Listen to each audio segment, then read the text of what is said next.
me off 3 nights ago. Oh yes! Wasn't very good. She was wearing braces. Cut me cocked a ribbon.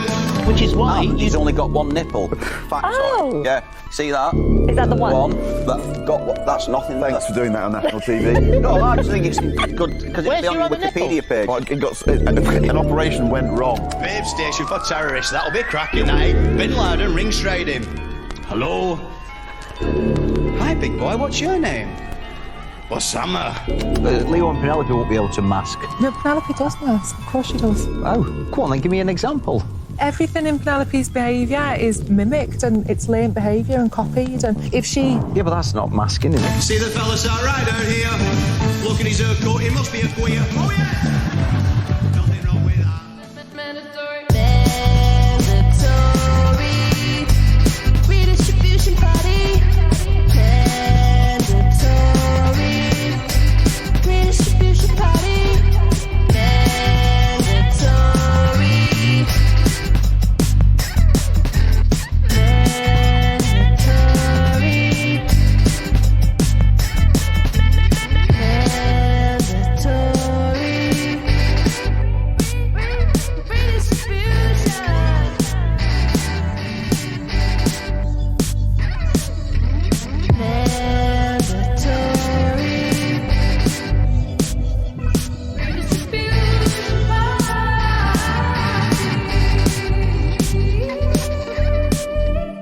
Ding dang do. I'm Jackie Lewis Evans. How do? My name is Sean Morley, and welcome to Mandatory Redistribution Party Season 3. It's actually Dink Dank Do. What? Paddy's catchphrase is Dink Dank Do, but spelled with one O. I can't believe I've been Mandela affected for Paddy law. How do you know this? Well, it always sounds like he's saying ding dang do, but if you actually look on Peter Kay's e-store from about 10 years ago, they were selling dink dank do mugs and t-shirts for about 18 quid. Yeah. But the original person who said, it's not his catchphrase originally, it was originally the catchphrase of Dave Hickson, commentator for Bolton Wanderers, and Paddy sort of lifted it off of him. Why do you know this? Why do you know this? For about the last year, I've been nursing a terminal Paddy McGuinness obsession. Why? In 2006, Paddy became a millionaire through the worst stand-up tour in history. In his second tour, he stops the show midway through to play a Greggs advert. No, Sean. I'm not asking you for more Paddy law. I'm asking why you know this. Why have you accumulated this knowledge? Why are you, Sean Morley, compelled to learn about Paddy McGuinness? He released an autobiography last year, and it's amazing. It's like a Rosetta Stone into every selfish arsehole I have ever met. I'm in. Let's spin up the Randos machine and run a full diagnostic on this guy. Calibrating. Set parameter. Type of guy. Just an arsehole. Arsehole subtype. Normal. Normal arsehole calibrated. Searching. Paddy McGuinness found. Okay, while the machine's doing its thing, I just want to say thank you to those of you who support our work over on patreon.com/mandatory redistribution party. We really appreciate it. We put bonus little chunks on This there. thing's getting really hot, Jack. Yeah, do you want to do something about social media? Social media's dead. The billionaires have destroyed it. Just tell your friends verbally. Oh, it is quite hot. Ding, ding, ding. Uh-oh, Jesus. Oh, I think this is good. It's nice. This is good. This is nice. This is the god. Yeah, that's what it's like, yeah. Did you know that Paddy McGuinness laid a majority of the flooring of the cells in the maximum security wing of Strange Ways prison? I'm immediately sceptical of this. Who's the source? Paddy McGuinness. Yeah, Paddy McGuinness. I'll tell you, there's enough padding around it and context that even as someone who believes that Paddy might be a pathological liar, I do believe this fact. I trust you, Judge. It's rendered mundane by the sheer quantity of chapters around which time he is someone who lays commercial flooring for a nondescript company based in Bolton. In a prison? Well, yeah, they need floors, right? Otherwise the prisoners will fall into the centre of the earth. How are they going to be reformed? Is it special floor? I don't think so. I don't think they really are worried about prisoners digging out. I think digging out's more of a myth. Have you seen the floor in the Star Wars show Andor prison? No, I haven't really seen a lot of Star Wars. I recommend Andor. Mando's recommended for the floor? Andor for the floor. As you call it, and floor. There's a lot going on in that show. Sorry, that was a delayed You had that floor. pinned. It's like Oh somehow my you had it in your God. short-term memory. But I'll look at that in a second. My brain I've doesn't. never seen a delay like that. You kept your thought all the way to the end. Yeah, I really want to clarify. I'm And going to didn't keep that even in the engage cut. with the sound. That wasn't like lag. That was. It sounds like lag. The lag was in your brain. I think my brain's doing that more, and I'm worried what it means. Anyway, It's impressive. You can hold a cue. Honestly, that's actually insane. You've heard it, and it literally goes in a queue without even registering the meaning of the sounds. They're just held there. Yeah, I've been researching this. I think it's something to do with processing issues or something. Let's not go into it. I don't think it's an issue. I think it's an evolution of human life. I think I might be devolving. Yeah, you're saying I need to go to a doctor. I'm saying, look, you're the best listener I've ever heard. You're still talking. You heard everything I said, and then you're amused by it. This is like the best conversation I've had in my life. I think if we keep going in this trajectory, we can have it where we just both are constantly talking, but still happily participating in a shared conversation. Sometimes someone says a thing, and then I hear something completely insane. So then I say what I think I've heard back. Most of the time, that's definitely not what they've said, but my brain hasn't taken it in. That annoys people. So instead of checking what they've said, I now just ask them to repeat it. Do you have a maximum amount of times you'll ask someone to repeat something before you just Give up? call it off, go to the bathroom? Yeah, pretend you've understood it as well, because it's awkward to still not understand it. But then the moment you've pretended you've understood it, Trapped. I catastrophize in my mind. Yeah. And I have to leave the situation. Yeah, what have I agreed so to someone says, and I remember when I was at university, there was someone who was in like one of the student societies who wouldn't talk over a whisper. And I'd always just do, oh, come again? Sorry, one more time? And I go, oh, yeah. And then I just have to leave. Who knows what I've agreed to? Something awful, maybe. Sean, I'm going to kill someone. I need your help. Yeah. We're all actually going to kill ourselves when the Mayan apocalypse happens. And we're going to do it. And we're just saying we're doing it to raise awareness of Occupy Wall Street. Are you in? And then later I'm leaving, find out that's what they were doing. I'm like, damn. That would have been a great way to go.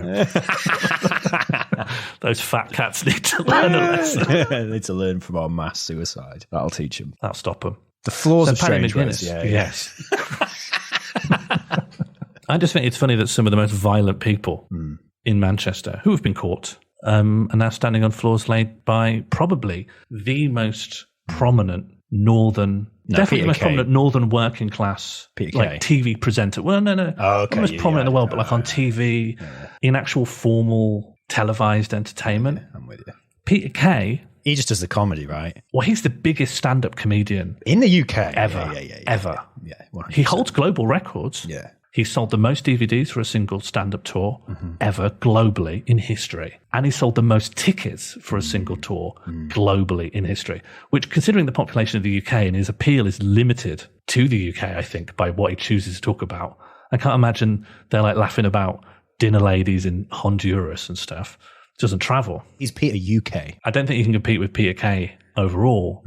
But in terms of like who's on the telly from the north, from a working class background, Paddy, number one. Imagine being wrongly imprisoned by the UK justice system or ending up a criminal because the UK fucking doesn't care about you. And then as an added thing to being trapped at the king's pleasure, which is a fucked up thing. The king is king loves to willing punish you to be here. Yeah. If Charles ever like lost his concentration, his will manually keeps the lock shut. Yeah. And if he stops thinking, I want them all to be trapped, they can all just get out. You know, we didn't actually see the second part of that video, you know, where he gets really angry because he wants that pen out of the way. He's like, get this pen out of the way. The way that he was actually calmed down is Camilla just went, Charles, opened a little wallet, and inside was a photograph of Strangeways Prison, just someone in their cell looking really sad. And that cheered him right up. That's what His Majesty's pleasure means. She leaned over and showed her like Apple smartwatch and then clicked it a couple of times. First it was the weather, then a calendar, and then it's just a live feed and someone in solitary confinement who hasn't spoken to another human being in 2 weeks and has literally had their lifespan decreased by the lack of vitamin D from the sun. And he was like, okay, I forgive the pen. He cracks a little smile. Dribbles. That's a little too much pleasure. Yeah. He's salivating. Good. Yeah. Yes. Trapped.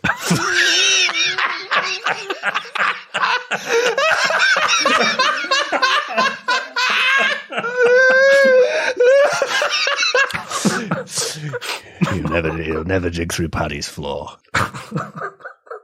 I'm obsessed with Paddy. Yeah. Paddy's gotten under my skin in such a big way. Mm-hmm. Just to start off with, Paddy's got like the two big yin and yang, the diametric opposites of the Paddy sphere is that Paddy constitutionally is unextraordinary in every way. He's like every arsehole you've ever met. He's not particularly villainous. He's just a bit of some dickhead guy. Standard issue arsehole. Yeah, so nothing like innately of interest about him.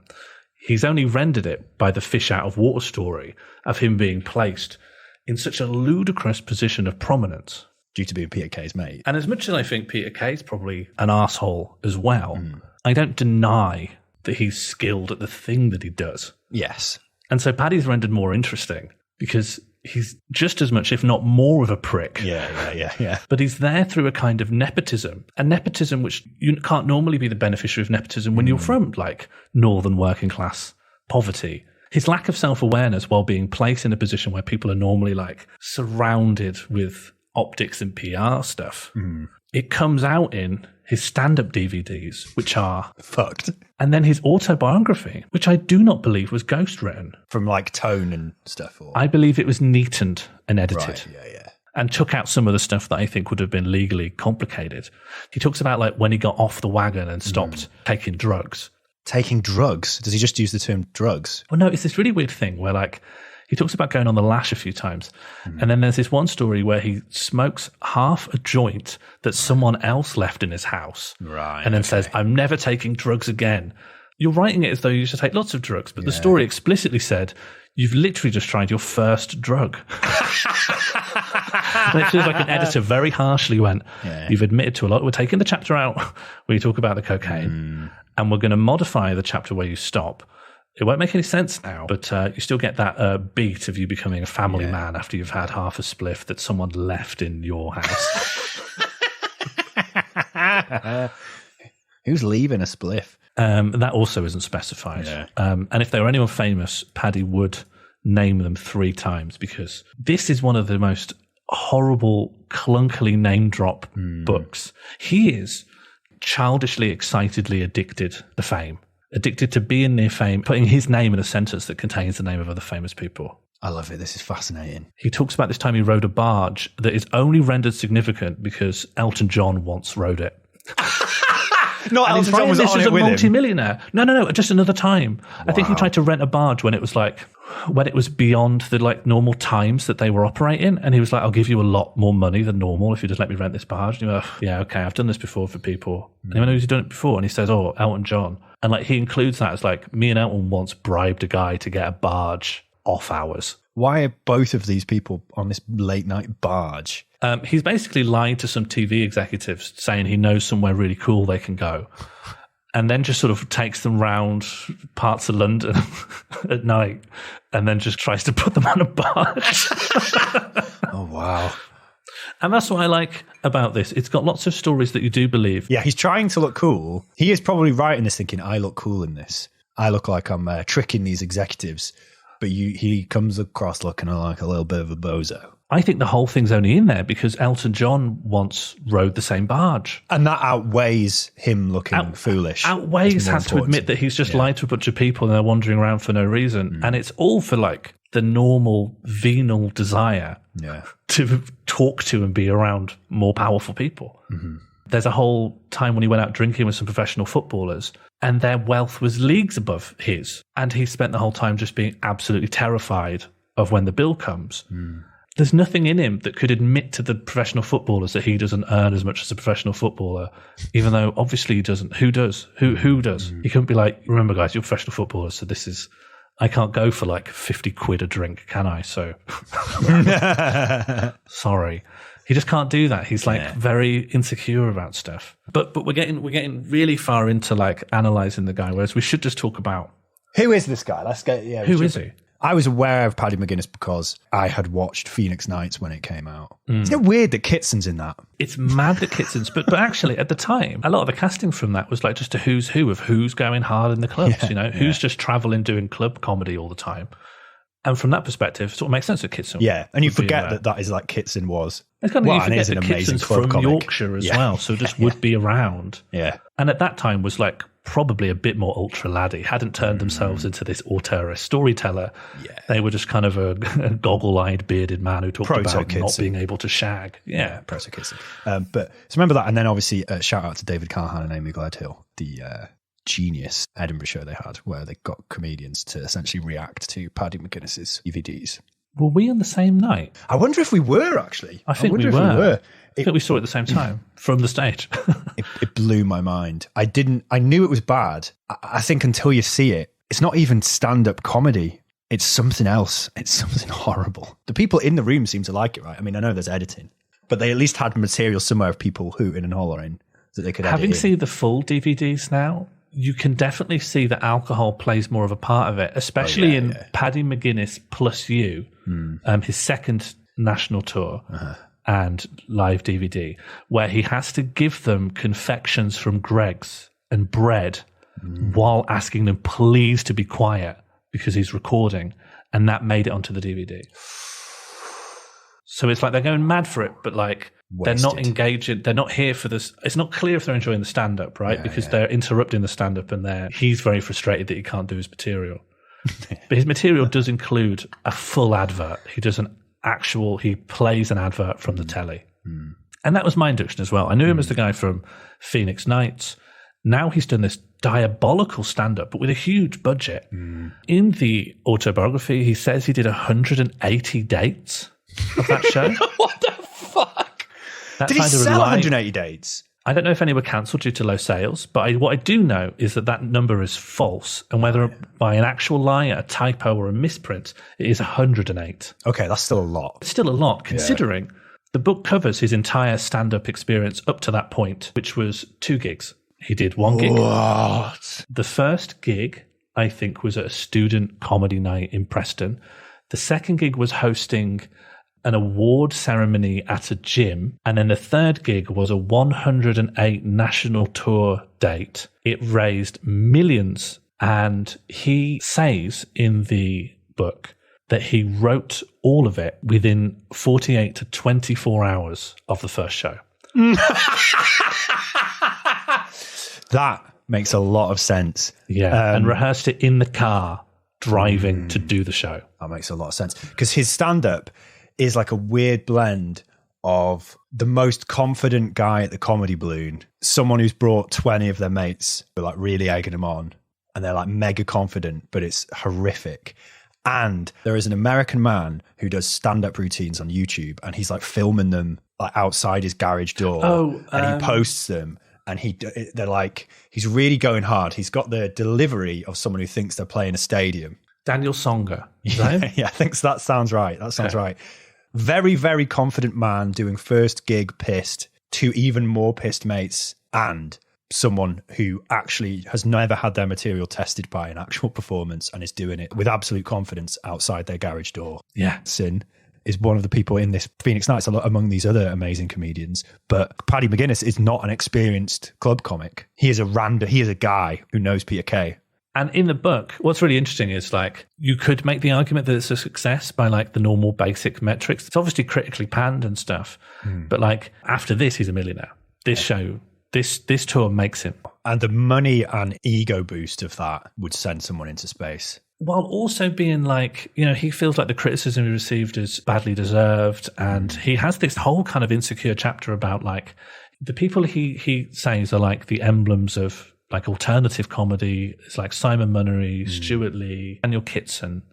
He could do stuff just like that if he put his mind to it. Oh, right, yeah. But he chooses not to out of respect for his audience. Right? They've come to see filth and sort of disconnected thoughts about poo and cum.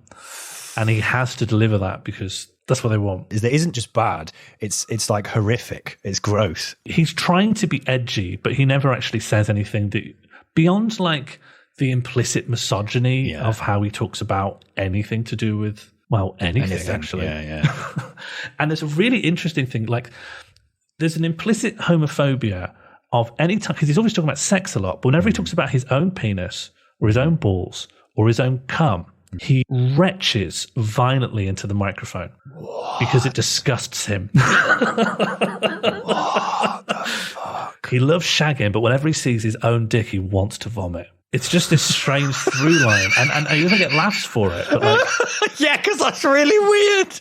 So homophobic. You're disgusted by your own cock. yeah, that's the straightest he could be. Right? That's the peak of heterosexuality is I cannot ever look downwards. What the fuck? In case I see anything around my groin. So in my head, he's this like incoherent stand-up guy who then got like a pretty safe life in TV presenting. Yeah. And then he does a documentary with the BBC released in late 2021, which is about his whole family has autism, except him. I have seen the promo for this and it made me angry.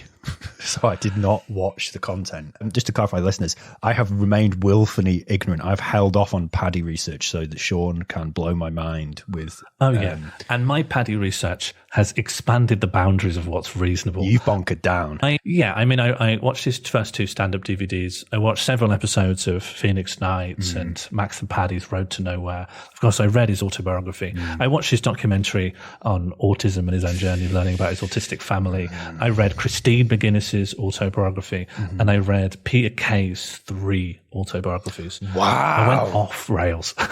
Yeah, I didn't know you'd read Peter Kay's stuff. Yes, but I don't think Peter likes Paddy, and actually, I think intentionally doesn't bring him up. There's literally only one book of the 3 where like he crops up. In the autism documentary, it's framed as like my journey of learning about autism. But there's this odd kind of disconnect of how you can do that framing of why you're starting your autism journey now, because your eldest child, who has autism, is 8 years old. So this is really late in the game to be like now showing a curiosity about it. And they do kind of go into it of when he discovered that he had autistic children, it made him very sad. So he disengaged from parenting or learning about his children until roundabout when the documentary was made. That's Whereas fucked up. Christine seems to be leveraging the existence of the documentary to use that as a frame to tell Paddy, by the way, this thing that I've been waiting for you to acknowledge in our children so that you can like start looking after them. I have autism as well. I've discovered through this that I have autism. So like you need it to engage with me and my life. And so it creates these horrible moments where like the documentary has taken him to see some like assisted living centres in the UK.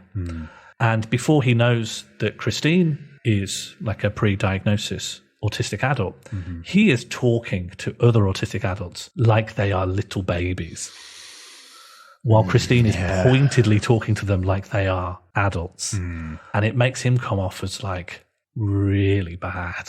This is the impression I got from mere glimpses of this content. It's the double-edged sword of like when he does something, it's like cack-handed and selfish, and when he doesn't, it's prolonged enough that you could easily call it neglect. And so that was my second exposure to Paddy. And when he released a book on his life,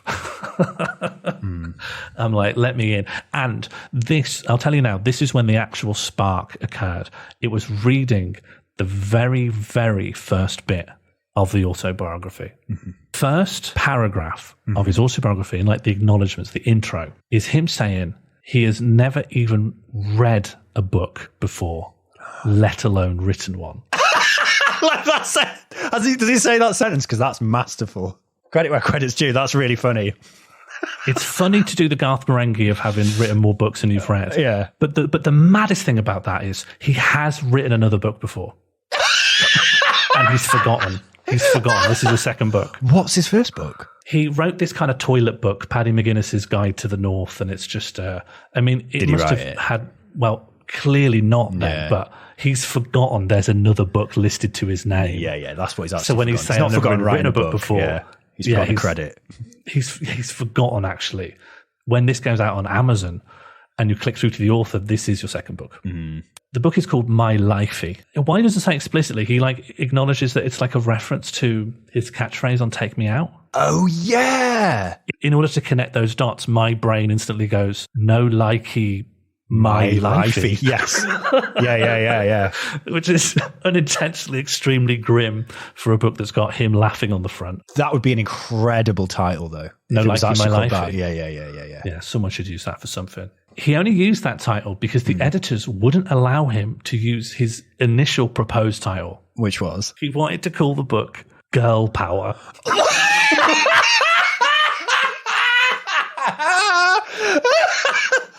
He says But he why wanted is to call he it like the girl Spice power. Girls? He relays this conversation he had with the editor. The editor tries to explain to him, Paddy, if you just put that on the front of an autobiography, people are going to think it's about the Spice Girls. Yeah. And no one is going to see that title and think it's about Paddy McGuinness.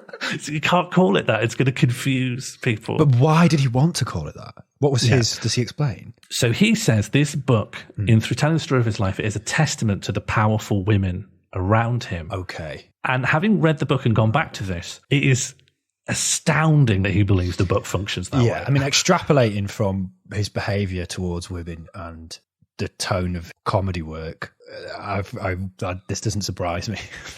Also extrapolating from the time, at this time he was having an affair with his wife. Fuck, okay. And Christine barely comes up. It's just like he's standing right there and Christine is barely mentioned. Maybe because in order to tell the story of how they met, you have to talk about him in his early 30s and her as a 19-year-old. And maybe you don't want to talk about that. Maybe you don't want to talk about how she was modelling bikinis and then you came up to her afterwards and then convinced her to leave like her job working independently in Paris and sit on her own indoors for like 10 years in a house in Bolton instead. Fucking hell. Probably hard to put a spin on that. Or maybe it was in there. It got deleted. No, it got deleted. Yeah, Along just with the bags of cocaine. too ungrammatical. Got to get rid. That just incriminates your reputation, so we'll remove that. Leave these other things, which just imply that you're just a bad guy generally. Not that you've specifically ruined your wife's life. And then the next thing he does, he starts talking to the reader like they're all millennials. In my case, he was right, but I think for 99% of the cases, he's going to be wrong. And he goes, if you want to know about me, I'm a kid from the 70s. And he's got this like big description of like 70s nostalgia. But it's like wrong. He says all of these don't appear in the book. If you understand me, you need to know about all these things. He writes this list of like everything he remembers from the 70s. Yeah. And it's clear like he's participating in this kind of collective, what he believes is a collective understanding of the 70s and not his actual memories. Okay. Because this list includes Tamagotchis. Tamagotchis? Yeah. Tamagotchis released in the UK market in the early 90s. So it literally cannot be a memory or anything to do with him. Yeah. But he thinks other people played with Tamagotchis. Maybe it's a joke. Is it a joke? There's a few things in there which I'm like, is this a joke? Wrong is a kind of joke. At one point, he does a little quip, I guess, where he calls an Etch-a-Sketch nature's iPad. That's and I did sit on it, being like... That's funny. But it is funny. Do you know what I mean? Because normally you'd say like... Nature's iPad! Yeah, like you might say that about maybe rubbing a piece of charcoal on a rock or something. You know, fashioning dye for some berries and painting it on a cave. That might be nature's iPad. Yeah, but it's funny because it's not from nature. That's why that's a joke. That's a great non sequitur. Credit where credit's due. But no, hang on. Doesn't the joke have to be intended to be a joke? Like if someone says something doesn't make any sense and you start laughing and they don't mean that, that's not a joke. You're now bullying someone. Am I bullying Paddy McGuinness by finding that funny? Well, I don't know. I think he'd say it's a joke. In the same way Tommy Wiseau says the room was a comedy. Okay, I'm with you. Do you know? Well, there's another time when he says he's talking about something that happened in like the 90s. The launch of the Nintendo Switch. Oh, actually, no, he's telling a story that happens in the early 2000s. And he says, oh, yeah, life was a million miles away from the health and safety obsessed world we're in now. Huh? It's like, this is like 2003. What are you talking about, Paddy? This was the actual height of people talking about health and safety's gone mad. Yeah. There's a lot of like him saying like received stuff, but it hasn't applied it quite correctly. Like nature's iPad, there's a joke there, but he hasn't quite understood the rules of that idiom. And the whole like, oh yeah, not like now. This wasn't all health and safety like we got now. But he's forgotten that the story takes place during the era of health and safety. So it doesn't quite line up. He even at one point says, to quote Victor Meldrew, I didn't believe it. Because he's trying to say, like, he didn't believe something. So he throws in, oh, yeah, to quote Victor Meldrew, I didn't believe it. Because he's talking about... doing a quote wrong. Saying to quote Victor Meldrew and then quoting not quite his catchphrase. That's funny. It is funny. But I just don't think that's what he's going for. If they are intentional jokes, nature's Etch-a-Sketch, and to quote Victor Meldrew, I didn't believe it. That's funny. But that does not map onto Paddy's humour anywhere else I've seen it. They are like full-on non-sequiturs. Yes, I there aren't jokes like that in, Max and Paddy's Road to Nowhere. No. That definitely is more about shagging and regional and sometimes ethnic stereotypes. Yeah. In Whereas fact, remembering now, actually, it's full on racist. and maybe they're funnier as well. They're funnier filtered through the character of Paddy McGuinness because they don't make, it's another level of non sequitur because you're like, why is he saying this? That's really bizarre. Yeah, like the ultimate non sequitur joke is to do about 20 years of straight down the line, like blue and bawdy comedy, and then throw in 3 really left of field, awkward garden path style jokes. I think people can change. I would like to see Paddy change. I'd like to see him turned into stone by Medusa. I didn't believe it. Yeah, just like you might remember from One Foot in the Grave, Victor Meldrew, just like him, I didn't believe this. Of course, it's fucking great. Yeah, it is funny, actually. Yeah. Actually, to be honest, I might have that. I might use that as mine. I think that should just go into the pool. Yeah. So, like, early life, yeah, big mawkish description of, like, northern working class poverty. He definitely seems to, like, love, like, egging it up in a way that you're like, you're writing this now as a millionaire. Bit of an authenticrat thing going on. Like 100% an authenticrat stuff, because he's always doing that. Do you know, I've been following his Twitter as well, and he was like, there was one when he was talking about like proper grub and like proper supermarkets, not these fancy pants things where you can get vermicelli nests. Working class people have to eat 1 old egg a day with no salt. Salt's too spicy for the working class. But to me, vermicelli nests is so niche and specific. Do you know what I mean? Normally you go for like hummus or whatever. Especially when he was writing this. I don't know where you can get vermicelli nests. What is vermicelli? Type of pasta? A noodle? Vermicelli is really, really thin little noodles. It's like a micro spaghetti. Yeah, micro spaghetti. Yeah, mini spaghetti. Does it come in a nest? I'm tabbing out. Vermicelli nest. Listen, you don't need Google. I can explain to you what a vermicelli nest is. Oh, yeah. It's already in a little loop. Yeah. It's a little hoop. Okay. Like a spaghetti hoop. Did you do that pause and listen thing again? I was laughing at that, but I was also reading the one review for Tesco vermicelli, which is lovely when available, full stop, 5 stars, always out of stock, maybe order a bit more, maybe available online, cheers. I like that they're like annoyed. But 5 star. This is it. I think there's confusion in the review process. Are you reviewing the good? Are you reviewing this item? Yeah. Or are you reviewing all of the... are you, like, reviewing the supply chain? When is he suggesting vermicelli nest was not a thing? No, it's not about when it was a thing. Oh, right. He's given an example of, like, la-di-da food. I've never seen something like that in a supermarket. Yeah. I didn't know vermicelli comes in nests. I've never seen it. To me, vermicelli is something you might get like a Chinese. That's him like trying to portray working classness while also mentioning a type of food that seems considerably fancier than anything I've ever seen. I would like to try and get across to you what Paddy's stand-up is like, because it is not like other bad stand-up. And I have seen a lifetime's worth of bad stand-up. I've seen bad live comedy from every angle available. Front row, back row, tucked in a tech booth, stood nervously on the wings, watching it dribble from my own chapped lips, the wet lips of my peers, and 1,000 other mouths desperate to chomp on the dry teat of the comedy industry. Paddy's stand-up is bad and strange, but Paddy himself is by no means the worst comedian I have ever seen. What he wields is the most mind-melting ratio between show length, venue size, and material quality that you will encounter in your natural life. And that's important. The desperate little urchins whispering punchlines into damp microphones in northern pub open mics are unsung heroes.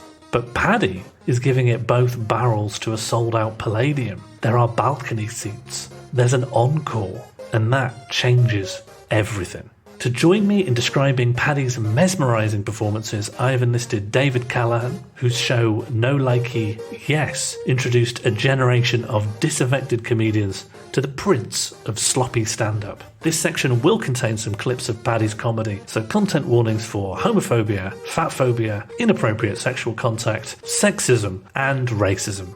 Max and Paddy, Peter Kay, all that kid sliding about on the knees. I'm the dark side of the team, ladies and gentlemen. Oh, yes. Babe station for terrorists. That'll be cracking, that, eh? Bin Laden ring straight in. Hello? Hi, big boy, what's your name? Osama. Oh, where are you calling from?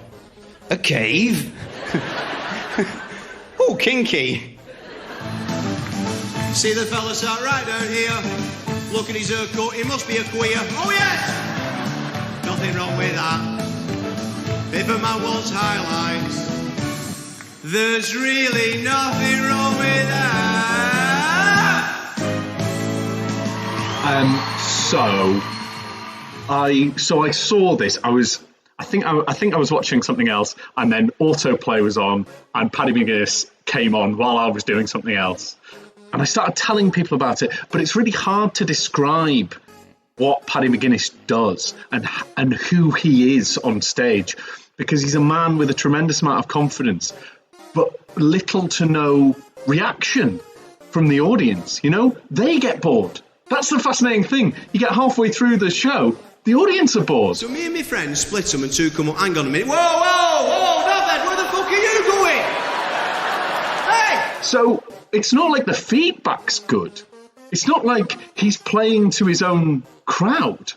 The feedback is bad. So you watch it decline and die in real time.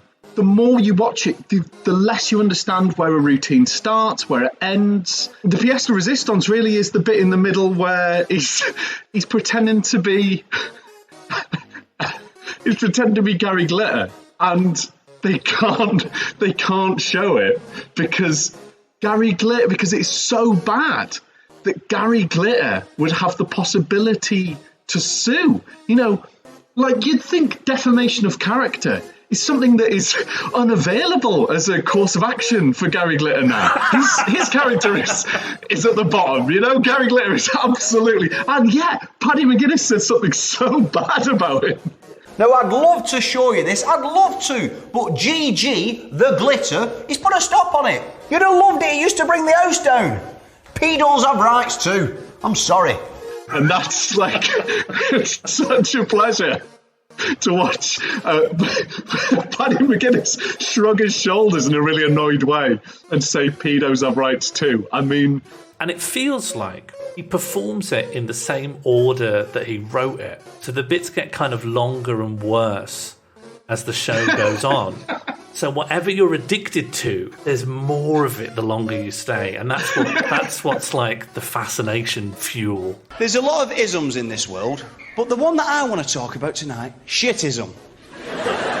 Now this is serious, this, Glasgow, right? Discrimination against different animals' poos, right?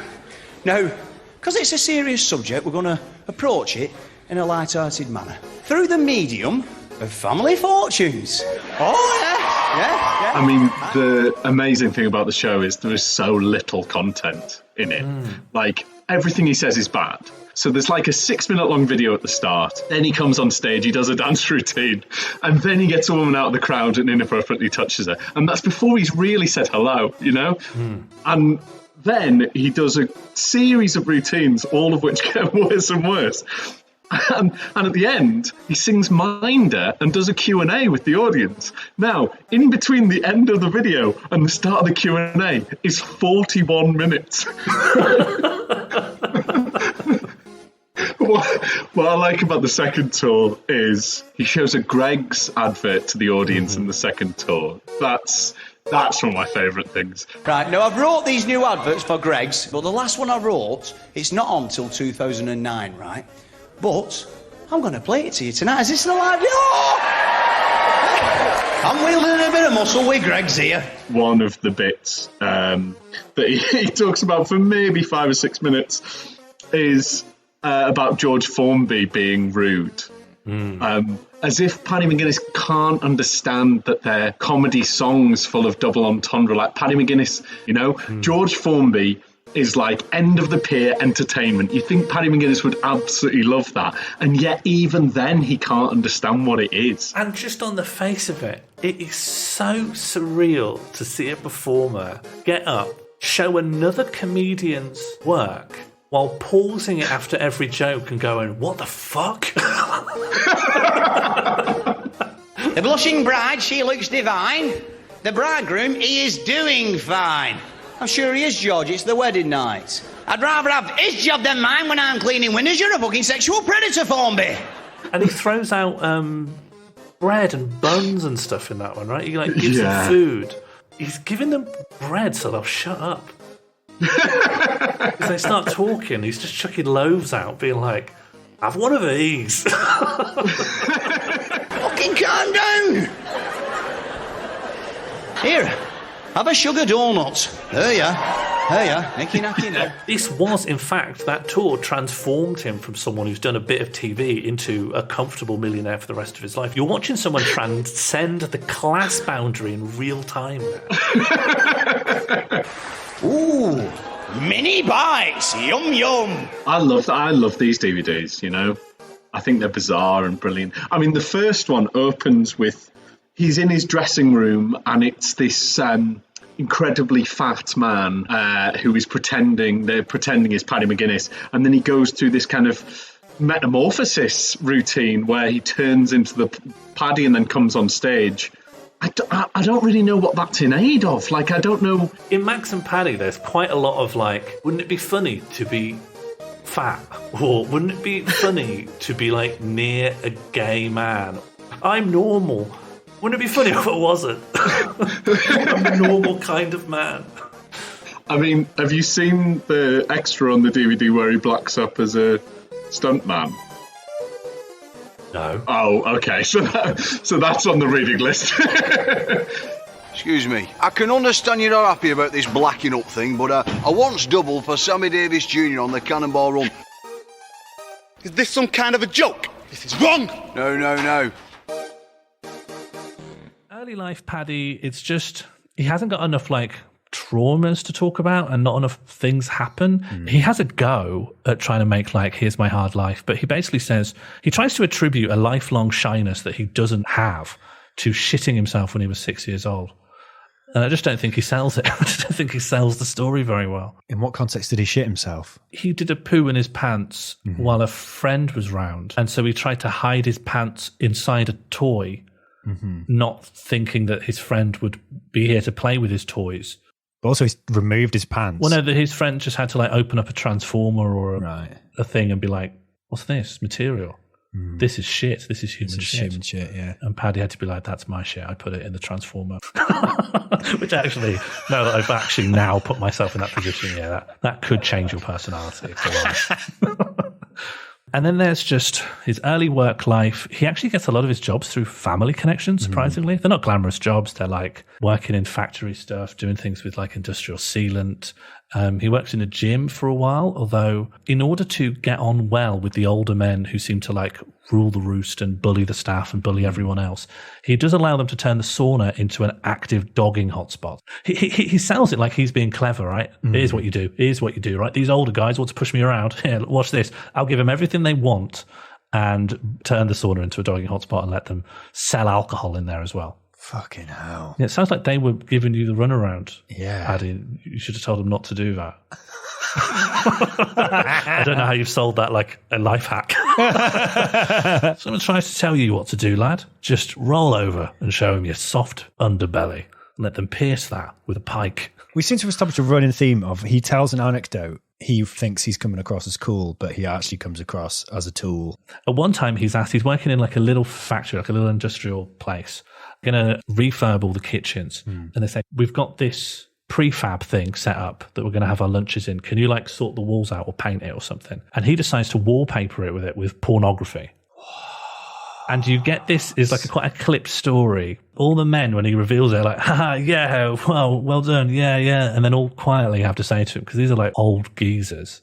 And he's like late teens, first job kind of thing. They're having to say, look, Paddy, we actually come in here to eat.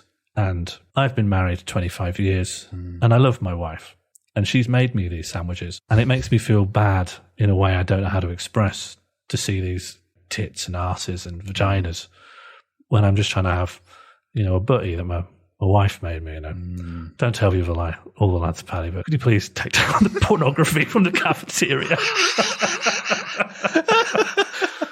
that is masculinity. Yeah. That there's something in that I just find so fascinating, where like you have to all be like, yes, sort of made us have unbidden physical sexual responses while we're trying to eat at work.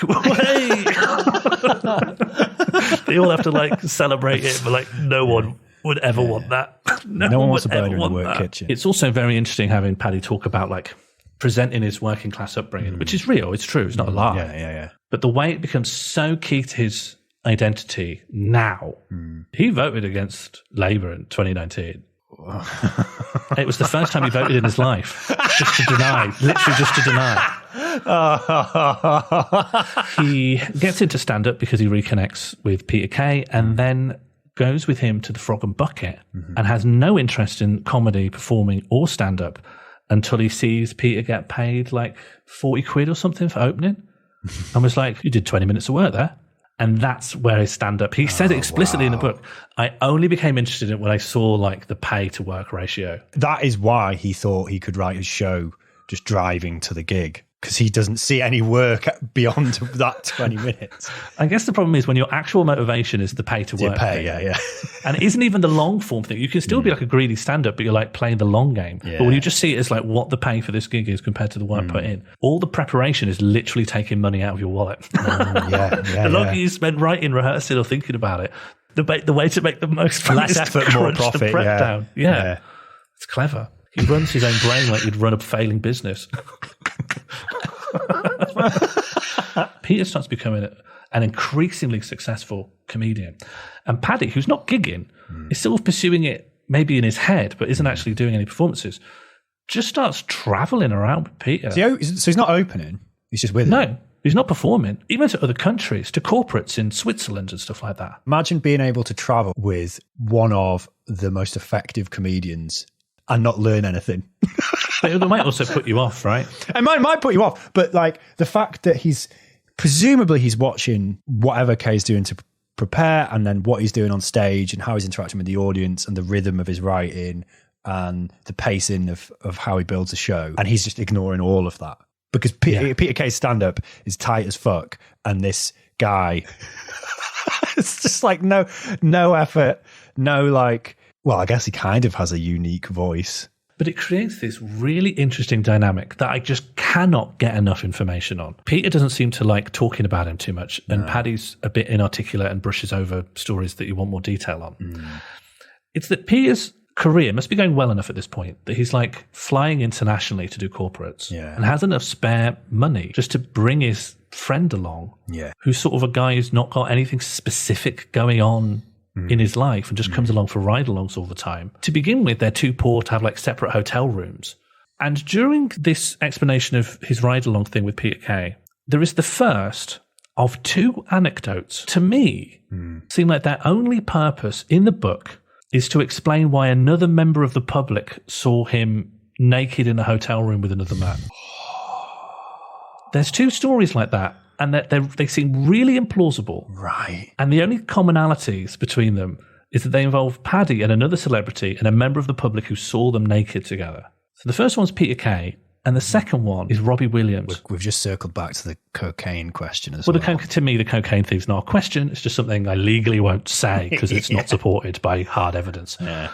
It's not a question. It's just a private exclamation mark. Yeah.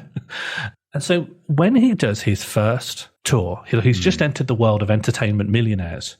Robbie Williams starts taking a keen interest in him. So he's just like a new entertainer. He's a young lad. Robbie Williams is hanging around with him a lot. And then there's this anecdote that Paddy tells where Robbie Williams is his new friend.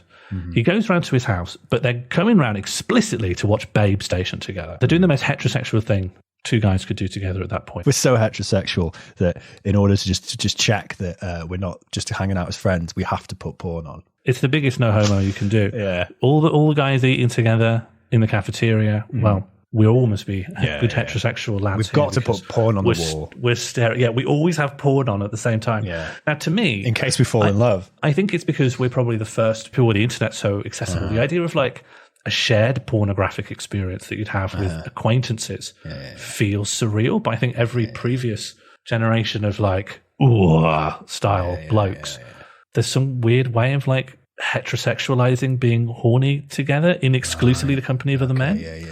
which is probably like a landscape I've never had to bother with. I think me and some friends found some pornography in the bush when we were kids. Yeah, I've but then we found a frog, and then we just were interested in the frog. Not there was a frog sexually. next to it. We literally, like the sweating spaceman looking at two buttons. For us, I think it was like a porn mag and a frog, and we just were like, let's try and pick up the frog. But I said, I think that actually hurts the frog. That hurts the frog. Don't pick up the frog. And they're like, we're just going to pick it up. We're not going to squash it. And so I'm not saying going to squash it. We're not going to, but it will hurt the frog. So if you like the frog, you shouldn't do it. And then I had a fight with my friends. Like a brawl? Just a big falling out. Oh, okay. It wasn't a physical confrontation. I was imagining you moving to stand between them and the frog and saying, if you're going to touch that frog, you're going to have to go through me. No, I wasn't nearly as agile to keep pace with two boys and a frog. I think it's more that they wanted me to recant, and I was simply refused.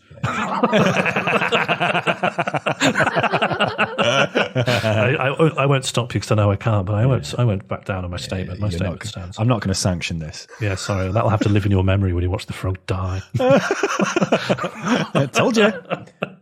Told you not to squeeze it. That frog's dead and I win. Lost 2 friends and a frog that day. But they remained friends, and Robbie would continue to pay for him to go to LA randomly on his own. And it's just as a strange thing to bring up with these really odd anecdotes that feel quite implausible. And they sort of raise all of these questions, because now, having triangulated that with Christine McGuinness's autobiography, this was the era where his star is in ascension. She has depression. She's at home. But she is also someone who is the masculine heterosexual man's dream. She is a model. She goes on to do like glamour shoots and stuff. This is the kind of woman that Paddy describes, in his idealized feminine beauty.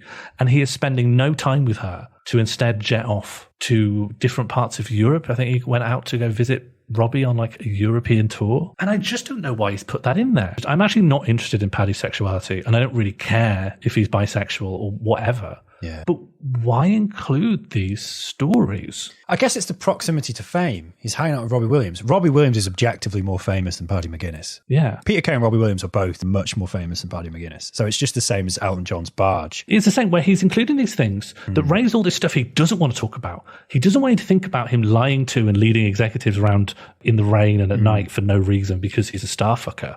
But he will tell that story if he gets to say he rode the same barge as Elton John. And I don't think he wants people thinking that he has a massive confusion in sexuality, which led him to neglect his wife. And if anything, being quite uneven and quite like there's no way, if someone's just entered the world of celebrity and fame, Robbie Williams descending on you and saying he wants some kind of relationship with you, that's sus. And he doesn't want people thinking about all of that. He just wants people to know he was friends with Robbie Williams, and that's it. Don't investigate that any further. It just raises these questions, and I'm not interested. Like I don't like the veneer of gossipiness that lives over it, but it's fascinating in its inclusion in this book, given who Paddy wants to be in it. That contrast, that dissonance between how he wants to appear and how he is appearing, and what he thinks he's achieving by including this material. But what other kind of stuff is there? I mean, is this just so integral to who Paddy is? The stories he remembers and the stories he thinks worth sharing are stories about proximity to fame. 1,000,000%. There's a couple of interesting stories where some people have done him a massive service, and Paddy tells the story with all the key details without really acknowledging that, like, someone's done him a huge solid. Paddy failed his audition for Phoenix Nights. Channel 4 just did not like him. Peter managed to swing it so he could have a second crack at the whip, and Peter got everyone else's audition tapes and showed it to him and coached him, which is 100% not something you should do. If people are auditioning for something, you cannot take their tapes, show it to another applicant and go, here's what the executive said about this person and that person. If you do this, this and this, we'll work you out the ideal strategy to get this role. Paddy this while talking about how much of a bloody ball ache to land this role, and he had to jump through all these hoops. And he was like, Paddy, do you not realise not only is Peter absolutely, I don't know what kind of rule he's breaking, but it's not the way an audition should go. Yeah, this is bad. Yeah. He's like completely like shafting everyone else who's wasted their time on this. He's managed to get a massive favour from the execs. This is Peter's done little bits with Channel 4 before, but this is like, he's fully asking a big favour of execs he's making his first show with for you. And Paddy's like, yeah, I had to do loads of bloody stuff to get this thing. Bloody hell. And it's like, Are you not realizing, one, that you've sort of put Peter in the shit here for saying something that it absolutely should not be public that he did this?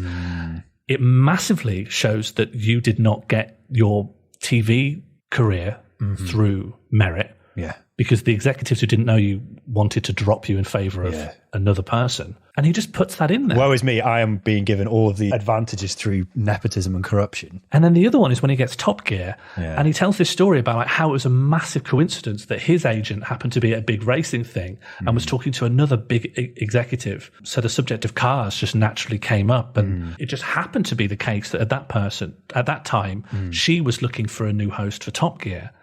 And it's like, Paddy, what is wrong with you? That was not a coincidence. Your agent put a shift in, placed themselves in a position where there'd be cars in the background. So the topic of cars comes up naturally.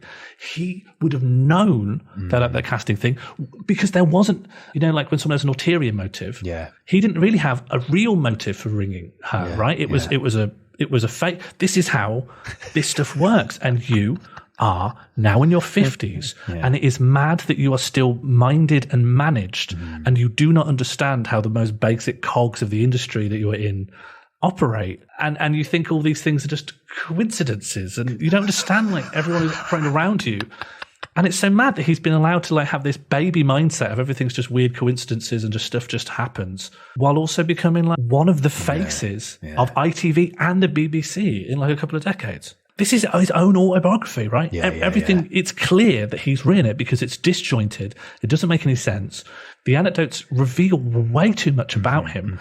And it only reveals that this guy's like an arsehole. You could only write this stuff if you had a total lack of self-awareness, which if someone is ghostwriting stuff, ghostwriter would be given these stories from Paddy, and then they would craft them into a thing that makes sense of how someone would depict themselves, because, well, it wouldn't be self-awareness, it would be an awareness of how Paddy would come across in these things. So they would edit it and alter it. And obviously there's still been edited, but it's, I see what you mean now, where it's so blatantly he's written it, because it's dripping with just an abject lack of self-awareness. Yeah. He could have written it. Everyone encounters people like this who are kind of solipsistically dense. They can't like think beyond their own mind. And I think even describing them as liars isn't capturing it, because I think they just literally think different things at different times, seconds apart.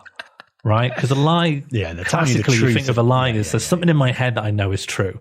I know that in the box there is a pigeon, but I'm telling you in the box there is a catcher's mitt. That's a lie. Whereas Paddy, it's like in the box is, a photograph of me having an affair, and someone goes, "What's in that box?" And you go, "Oh, it's a pigeon in a catcher's mitt," and he just will believe that. Then let's just add that belief in because I need it. Okay, and now I genuinely believe that. But do you know what I mean? He's the nexus through where you could think about a lot of people. It's just that the other people that are like Paddy would never be in that position to have an autobiography. And I do wonder if the choice to make him the northern working class representation for the UK. The more you get to know who this guy is, it feels vindictive to have chosen him to be like, that's your lot. He's our king. Yeah, you want more decentralization in broadcasting? Well, here you go. Here's the Northwest. That's who you are. It's this guy. That's the archetypal London media executive version of working class northern person, which is a thick white man who's an asshole. Important as well. Yeah. So he goes on TV to talk to Philip and Holly, and I'd say he is being rude, but they laugh along because his role is to be rude, and that's funny. Like when you're at the zoo and you see a monkey have a cigarette.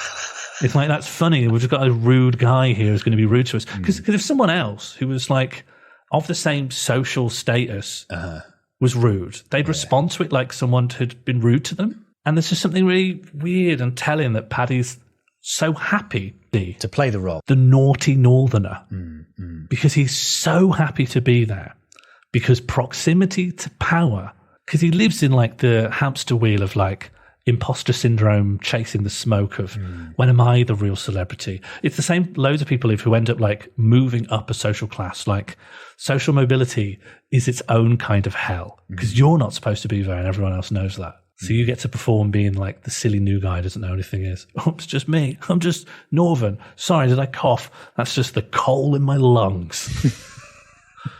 And he's done. I feel like he's like traded in everything in his life and he's damaged people around him. Yeah. And at the end of the day, he's just happy to be there. Yeah, that's the essence of Paddy. Yeah. He's happy to be there. Yeah, as long as like at the end of the day I can have a can and then drive another fast car. Cheat on my wife, say insane stuff about autism. And I think actually he is depressed and sad. Like, it is getting to him. You can't be that forever. I think you have to do a thing to live as the guy who's never done anything wrong. Do you know what I mean? The people who've never done anything wrong, don't know why their friends don't like them, don't know why their wife won't talk to them, don't know why they've had to go through a divorce. I don't know what I've done wrong. You have to hope it comes for you, right? You have to hope that when you get grey, it comes for you in the night.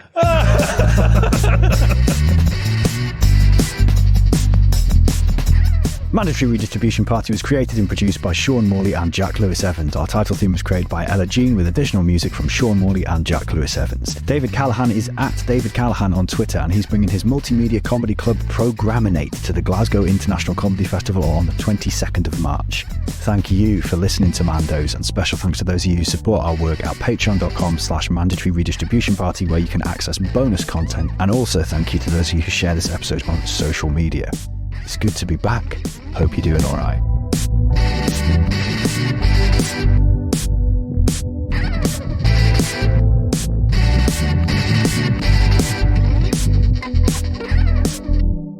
I don't know how we're going to solve knife crime and gun crime, right, but I was brought up with a little bit of discipline. And I think if we had a bit more discipline and a lot more respect for each other, we might just sort it out. Thanks for listening tonight, Glasgow. Good night!